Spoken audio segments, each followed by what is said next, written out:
Respected brothers and respected sisters, we are all advocated to recite Surah Al Kahf every Jummah. We've been hearing this since childhood. Every Muslim, from the moment they are a child, to when they become an adolescent, to when they become an adult, to when they become elderly, throughout our lives, we are reminded of the importance of Surah Al Kahf on the day of Jummah. Why are we advocated to recite Surah Al Kahf? Why didn't Allah subhanahu wa ta'ala, through His Rasul sallallahu alayhi wa sallam, choose a different surah? Why not Surah Yasin every Jum'ah? Why not Surah Ar-Rahman every Jum'ah? Why not Surah Idha Waqa'at al-Waqi'ah every Jum'ah? Why not Surah Baqarah every Jum'ah? And many of us, alhamdulillah, strictly do not miss a single Jum'ah until we recite Surah Al Kahf. And rightly so, this is a noble act. But the question I pose in front of you is why? And inshallah, in this short talk of Jum'ah, we will cover those key points as to why we are reminded by the noble Messenger sallallahu alayhi wasallam to recite Surah Al Kahf, which is in the 15th juz of the Noble Quran and moving into the 16th juz of the Noble Quran. Many of you will know this surah off by heart, and for those of you who may not know it by heart and recite it regularly, you will find that your Jum'ah is not, the day of Jum'ah is not complete until Surah Al Kahf is recited. If we open the books of Ahadith, we will find many virtues in relation to Surah Al Kahf. And I would like to remind you of a few of them. First and foremost, the Prophet ﷺ says that whosoever recites Surah Al Kahf on the day of Jum'ah, then Allah subhanahu wa ta'ala emits from that person a spiritual light, a nur, that comes out from this person and that reaches the Kaaba. Now you may say, in the 21st century, year 2022, that's not tangible. What does that mean? A light? We can't see no light. Of course we can't see any light. If I was to ask you, can you explain to me your spirit? You will struggle. Because the Quran says, وَيَسْأَلُونَكَ عَنِ الرُّوحِ, and they ask you about this ruh, this spirit. قُلِ الرُّوحُ مِنْ أَمْرِ رَبِّي, and this spirit, this existence of this spirit is from amongst the treasures of my Lord. وَمَا أُوتِيتُم مِّنَ الْعِلْمِ إِلَّا قَلِيلًا, and Allah has not given this knowledge of the spirit except for a few. Ask that person who has a habit of standing for Salatul Tahajjud every single night, the feeling that they go through. Ask that person who has a habit of reciting the Quran every morning after Salatul Fajr, the feeling that they go through. Ask that person who relishes the experience of sajda. Ask them about that feeling and the experience that they go through. They will not be able to explain it to you. And even if they did, you will not be able to appreciate it. Because why? This is the experiment and the experience of the ruh. Just the way your body needs food. And where does that food come from? Be it vegetables, be it fruit. The food that nourishes our body comes from the ground. The animals, they plow the land. The vegetation comes from the ground. And we eat from this food that comes from the ground, and it nourishes the body. In the same way, to nourish this spirit, to nourish this ruh, we need sustenance from the heavens. The food of the ground cannot nourish the spirit. It has to come. The food of the spirit is from the heavens. The tilawatul Quran, the dhikr of Allah, the remembrance of Allah, the salat ala nabi sallallahu alayhi wa sallam, that spiritual enhancement is what lifts your ruh. But as I've said, this is only a depiction and only an explanation. But the person who experiences it, they will know the lazza of iman and the position of that ruh. Similarly, this light that comes is a spiritual light that comes from that individual and reaches the Kaaba of Allah subhanahu wa ta'ala. You and I may not be able to see it. But the reciter of Surah Al Kahf, when they walk the streets during the week, when they wake up in the morning and get out for work, or when they come to uni, or wherever they may be going, me and you may not be able to see this light, but the malaika of the heavens see that individual, and they will remind themselves through that light that this is a person who is a reciter of Surah Al Kahf, following the Sunnah of Rasulullah sallallahu alayhi wasallam. We learn in another narration that whosoever recites Surah Al Kahf on the Yawm al Jummah, on the day of Friday, a light comes from this person and it reaches towards the heavens of Allah subhanahu wa ta'ala. Such is the spiritual blessing of this surah. Now you may ask, okay, all of this is spiritual. What about, let's talk about some tangible worldly outcomes. What do we get out of it worldly? The Prophet sallallahu alaihi wasallam, through his fada'il of this surah and the ahadith that we will find, many of those virtues are left unturned. The Prophet sallallahu alaihi wasallam says, whosoever recites Surah Al Kahf on Yawm al Jum'ah, Allah subhanahu wa ta'ala will protect him or her for the next 7 to 10 days. And Allah will protect them from what? Tribulation, hardship, difficulty. And the words of the hadith are that even if they were to experience the masa'ib and the hardship of Dajjal, Allah subhanahu wa ta'ala will protect them. And the Prophet sallallahu alayhi wasallam has reminded us that there is no trial upon Banu Adam the more difficult than the trial of Dajjal. He will come, and that person who is staunch upon their faith, he will make them shake, such a shaking that he will make them into a kafir. And as for that kafir, that person will flow in the commandments of Dajjal, illa masha'Allah, except for that person whom Allah saves because of their practice, because of their iman and the belief in the oneness of Tawheed. Allah will protect them and Allah will enter them into the gardens of paradise through the trial of Dajjal. So this surah was a practice of Rasulullah sallallahu alayhi wasallam, and I remind myself and I remind you that let us not walk away from this Jum'ah just listening to the stories, that it goes from one ear and out the other ear. Yes, we heard a few morals and a few stories. That is not the maqsad. The maqsad after this Jum'ah, for those of us who do not have a habit of reciting Surah Al Kahf, we make an intention, a wa'd, an intention that I will not allow a single Jum'ah to pass until before Salatul Maghrib of that day, I have not recited Surah Al Kahf.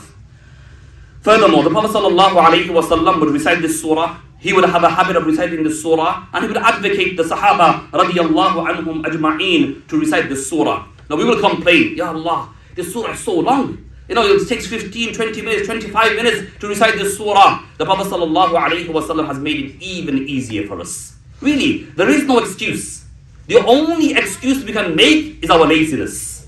The Prophet ﷺ has advised us that even when we struggle, so let's say when some of us might struggle to recite Surah Al Kahf because we're not fluent in the recitation of the Quran, or we are so busy now, we're coming to the winter days in the UK, where the days are so short. So you will argue and you will challenge, I've got to go work, I've got to go lessons, I've got to go this, I've got to go here, I don't have the time, and subhanAllah, from Jum'ah till Maghrib is so quick, 2-3 hours, I don't have the time. The Prophet ﷺ advised us that even if you can't recite the full surah, though that is the most noble thing to do, if you can't, then whosoever recites the first 10 verses of Surah Al Kahf and the last 10 verses of Surah Al Kahf, Allah subhanahu wa ta'ala will bless them and honor them in a similar way for that person who has recited the full surah. That does not mean that we become lazy and we do not recite the full surah. If we make our time, we make an effort, then inshallah we can recite the whole surah. It doesn't take long. 10-15 minutes of recitation of tartil, you'll be able to complete this surah. So why Surah Al Kahf? We need to understand the moral and the themes of the surah. And this is really an important factor and the key message of today. Let us understand the key message of this surah and why Allah's Rasul sallallahu alayhi wasallam has advised me and you. See, Muslims are not impractical people. We're not just based on theory. We are a practical people. The Quran advocates theory and we put this theory into practice. There is no use knowing the theory, knowing the ahadith, knowing the ayats of the Quran, and you can't make a change in your life. That's a complete waste of time. Rather, we learn and we try to make an effort. Even though our efforts might not be 100%, you have to aim at least 50%. Many of us, we don't even aim 10%, how are we expected to make a practice in our lives? So again, the purpose of the surah recitation isn't only recitation. It's only to understand the importance and the morals of this story. So again, there are few themes which I'd like to summarize for you. The main theme of this surah is that this surah reminds us that this dunya is materialistic. This dunya that we are going to live in 50, 60, 70 years is materialistic. It's material, it's glitter, glamour, beauty, razzmatazz, asset, wealth, buildings, cars. It's only material. And this material is temporary. Rather, the Muslim, and this surah reminds us that for the Muslim, he spends his time in this material dunya, but his objective, his maqsad is the akhirah. His maqsad is the akhirah. Hence, as Muslims, we spend our life in this dunya. We work, we have children, we have family, we have commodity, we have asset, we have material, but we don't go behind this as our ultimate maqsad and our purpose. Our purpose is the akhirah, and this is the moral of this surah. And the dunya is just not matter. It's just not matter. Matter yani, things that you can see, feel through your senses. The dunya is not just matter for the Muslim. Rather, the dunya is also spiritual. The dunya is also spiritual. If you come to this world and you eat, live and die, then what's the difference between us and the animals? Rather, better than us is that dog of the people of the Ashab Al Kahf, who supported them and is assured to enter into the gardens of paradise. That dog is better than us. If we just come to this world, we eat, we live, and we reproduce and we die. And we do not connect anything to the akhirah. We do not connect with Allah Azza wa Jal. So the dunya is materialistic, and it is not just matter, but rather for the Muslim, it is also spiritual. The surah has four main themes. Though some of the Mufassirun have indicated towards a fifth point, because of my shortage of time, I like to touch upon those four key themes of this surah. Number one, the first theme of this surah, the first story of this surah is the Ashab Al Kahf, the people of Kahf, the people of the cave, as to from which the surah is named, the people of Kahf, the Ashab Al Kahf. The second point of the story, the second story of this surah is the two acquaintances, the two friends and their experiences. The third story of this surah is that of Musa and Khidr alayhi salam. And the fourth story of this surah is the episode of Dhul Qarnayn. Now these stories are quite lengthy, and I advocate to you to open up the books of Tafsir. Ibn Kathir and others have written in more detail regards to the commentary of these surahs. But in summary, number one, the Ashab Al Kahf, the people of the cave, they were less than 10, 9 less than 10. And they were living at a time when they were wanting to practice their faith. They wanted to stay upon Islam, upon Iman, upon practice. But the people were not of that same nature. Rather, the people went against them. They rejected them. They called them as they call us sometimes, from the Stone Ages, or these individuals, or these people, or they're too Sufi, they're too practicing. What is all of this? And these points are mentioned again and again. However, Allah subhanahu wa ta'ala reminds us from the story of the people of the cave that even though they tried to practice their faith, the people went against them. So what did they do? The Ashab Al Kahf, what did they do? They left their people. They realized, you know what? For me to practice my deen, for us to practice our deen, these people are going to make our life tough. Society is going to go against us. Culture is going to go against us. Media is going to go against us. Mentality is going to go against us. Behavior is going to go against us. The whole civilization is going to go against us. But what? We're not going to let go of our deen. We're not going to let go of our practice. We're not going to let go of the way of Rasulullah sallallahu alayhi wa sallam. For us, that is. But for the Ashab Al Kahf, they were not willing to let go of the message of Tawheed. So what did they do? They went to the mountains and they spent time on the mountains remembering Allah Azza wa Jal. As a result of which Allah subhanahu wa ta'ala put them to sleep. Allah put them to sleep. And they slept for 300 years. These Ashab Al Kahf, they slept for 300 years. And when they woke up and they looked at the sun and the horizon, and they looked at the environment around them, they asked one another, how long were we asleep for? And they said, only a part of a day. Allahu Akbar. We were only sleeping a part of a day. This is what will happen to you and I. We will be in our graves longer. We will be in the ground longer than we are above the ground. We will be in the ground longer than we are above the ground. And we will wake up in Yawm al-Qiyamah and we will say, oh, how long were we in the grave for? Only a few days? No. Only one day? No. Maybe just a part of a day. This is how quick time will go. So the Ashab Al Kahf, they also said that how long were we in the grave for? Only a part of a day. And then what happened was they were sent one of their brethren to go to the marketplace, and they went with their old coins and they transacted, and the shopkeepers realized that these coins were from over 300 years ago, 3 centuries old. And this is when their story came out. However, look at the situation. Allah changes the table. That they went at the mountain at a time when people rejected them, but they returned back at a time when people accepted them. And this is how the passage of time happens. That we as Muslims living in the West, living in 21st century, not only in the West, across the world, we will have a challenge upon our Iman, upon our Islam. We will be ridiculed. We will be told that we're not invited to parties, we're not invited to weddings, we're not invited to get-togethers. Because why? Apparently we're too extreme. How are we too extreme? Because we are maintaining the maintenance upon living upon the Sunnah and the Quran. If people find that to be extreme, then lakum deenukum waliya deen. For you is your religion, for me is mine. And this is what we find from those people of the Ashab Al Kahf, that they left everything. Allahu Akbar. Look at this, that at the end result, that they will be going to Jannah, and that dog that sat outside to protect them in the cave, we learn in the narration, Allah will also enter this dog into Jannah. A dog, which is an animal that wanders the land, but because of their companionship of the people who are pious, because of their suhbah, because of its suhbah and its connection to people who are pious, who are ahlullah, Allah will also enter this dog into the gardens of paradise. That also teaches us that we can't be perfect. We may never be perfect, but at least try to be in the company of good people. Be in the company of the ahlullah, the pious people, who at least will help me to do good. If I don't be good, inshallah, through their suhbah and through their company, Allah will enable me to be good. Moving on. Then we find the story of 2 acquaintances, 2 friends. Allah had given one friend a lot of wealth, another friend hardly any wealth.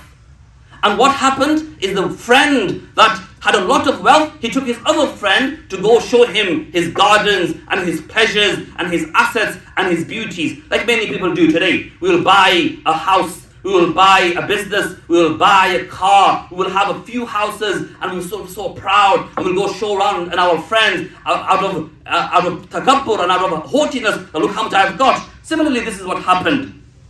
And when he took his friend around, what did he say to his friend? مَا أَظُنُّ أَن تَبِيدَ هَذِهِ أَبَدًا وَمَا أَظُنُّ السَّاعَةَ قَائِمًا وَلَئِنْ رُدِدتُّ إِلَىٰ رَبِّي لَأَجِدَنَّ خَيْرًا مِنْهَا مُنْقَلَبًا. He said, he became deluded. This is what happens. When a person gets so rich, they think that nothing can break them. This is what Allah is reminding us through this story. That you might have a lot of wealth.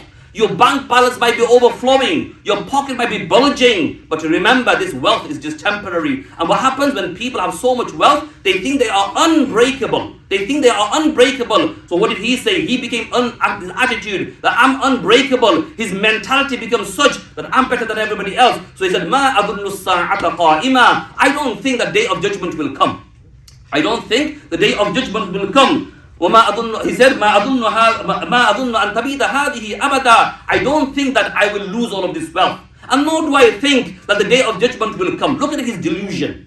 He first thinks that he will live forever. And secondly, he thinks that وَمَا أَظُنُّ السَّاعَةَ قَائِمًا, that he thinks that the day of judgment won't come. And then he says, وَلَئِنْ رُدِدتُّ إِلَىٰ رَبِّي لَأَجِدَنَّ خَيْرًا مِنْهَا مُنْقَلَبًا. That if I am returned back to my Lord, this was his madness. His delusion, that if perchance, first he rejects that Qiyamah will come, and he says, oh, perchance if it does come, I will get better in the gardens of my Lord than I have here. This complete delusion. Allah mentions about this in another verse of the Quran. أَرَّآهُ اسْتَغْنَى إِنَّا إِلَىٰ رَبِّكَ الرُّجْعَىٰ. That people become so deluded with this wealth.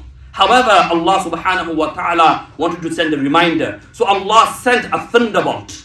Allah sent a thunderbolt, and the thunderbolt came and destroyed everything that he had. Similar to Qarun, when he had a lot of wealth, Allah destroyed everything as a reminder that this is temporary, this will not last forever, and this is the situation, that this delusion we need to keep away from. Moving quickly on, the third story of this surah was that of Musa ala nabiyyina alayhi salatu was salam, and that of Khidr alayhi salam.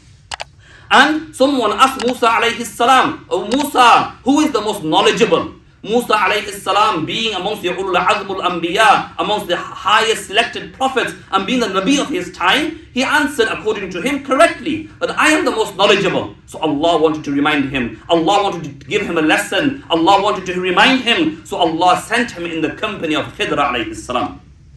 And he understood, the Quran depicts this, and they went through episodes, and Musa objected. He said, "Why are you doing this?" So Khidr said, "Don't complain." Again he did something. He said, Musa again said, "Why are you doing this?" Again he said, "Don't complain." This carried on happening until finally Khidr said to Musa alayhi salam, "Oh Musa, you go your way, I go my way. We can't be together." And then Khidr reminded Musa ala nabiyyina alayhi salatu was salam that, "Oh Musa, everything that you see around us, Allah has a hikmah behind this. Allah's ilm is ala al-fawq, is upon everything. Everything that happens, you may be a Nabi of Allah, you may be amongst the highest selected of the prophets, even then the ilm of Allah is above everything. The ilm of Allah is above everything." And many things that we see that happens in our lives. Things don't change over a 10-15 year period. We are asking the question, when will things change? The example of the land of Al-Palestine, of Al-Masjid Al-Aqsa. We are asking, 80 years have passed. When will things going to change? But Allah has His wisdom. Allah has His reason. And when the moment comes, when Allah's moment comes, Allah will change the landscape. So this is the moral we see from the story of Musa and Khidr alayhi salam. And finally, we learn about the story of Dhul Qarnayn. Dhul Qarnayn was an individual who was like an emperor. He was more rich than the example of that two friends. He was more rich than that first individual. Allah had given him wealth. Allah had given him izzah. Allah had given him ihtaram. He was the richest of the richest. Rather, he was the emperor of his time. But he did not allow this material world to delude him. He reminded himself that from Allah comes everything, and to Allah returns everything. This dunya is temporary. Khidr alayhi Dhul Qarnayn, in his moral of his story, he went through many episodes, and the Quran depicts upon this. But ultimately the message is this, that Allah had given him power. Allah had given him might. Today, we get into awe when we see a superpower. We get into awe when a country has wealth. We get into awe when a person has might and strength. But everything is temporary. Everything is temporary. Khidr, in the story of Dhul Qarnayn, he also reminded himself that Allah has given me this position of power, might, wealth, existing. But ultimately, everything will come to an end, and everything will return to Allah. No richness stays forever. No richness is for a person for eternity. Rather, everything returns back to Allah subhanahu wa ta'ala. And the moral in the story of Dhul Qarnayn is that we should not get attached to this temporary dunya. This temporary dunya, however much it throws at us, it will not remain forever. Respected brothers and respected sisters, these are the key points that we find from the story of Surah Al Kahf, or the Surah of Surah Al Kahf. And ultimately the moral of the story is this, that everything in this world that we see is materialistic. It will perish soon. Everything will come to destruction. And we need to connect with Allah subhanahu wa ta'ala through our spiritual enhancement, by praying our salah, doing the dhikr of Allah, tilawatul Quran, salat ala nabi, making connection with the Ahlullah, staying in the company of the masjid. All of these things will enable us to connect to the akhirah. If you think that I will come once a week to Jummah and khalas, and it will all work fine until next Jummah, let me tell you, my brothers and sisters, you are dreaming. You are ultimately dreaming. How many things do we find in our way? So many things are in our way. Our mobile phone starts with the problem. And then we find the people's company that we keep, places that we go, the environment that we live. To protect ourselves from all of this fitna and fasad, we have to connect with Allah subhanahu wa ta'ala. And this is the moral of Surah Al Kahf. I pray to Allah Jalla wa Ala that may He enable us to recite Surah Al Kahf every Jummah. We say Ameen to this. For those of us who have a habit, may Allah keep this habit till death. As for us who don't have a habit, may Allah give us the tawfiq. We ask Allah for that tawfiq that He enables us to recite this surah, reflect and ponder over this surah. And for those of you who speak Arabic, who understand Arabic, you have no excuse. The majority of the Muslim population living in the UK, majority may not understand Arabic. As for the majority of the Musalliyun here, mashallah, many of you understand Arabic, and you have a bigger responsibility to recite this surah, to understand this surah, to divulge this surah within your lives, and to adapt in accordance to the way of that learning. May Allah Jalla wa Ala enable me and you to understand, give us tawfiq to practice, and may Allah protect us from the glitter and the razzmatazz of this dunya and connect us to the akhirah. Wa sallallahu wa sallama ala abdihi Muhammad wa ala alihi wa ashabihi ajma'in. Subhanaka Allahumma wa bihamdik. Nashhadu an la ilaha illa anta nastaghfiruka wa natubu ilayk.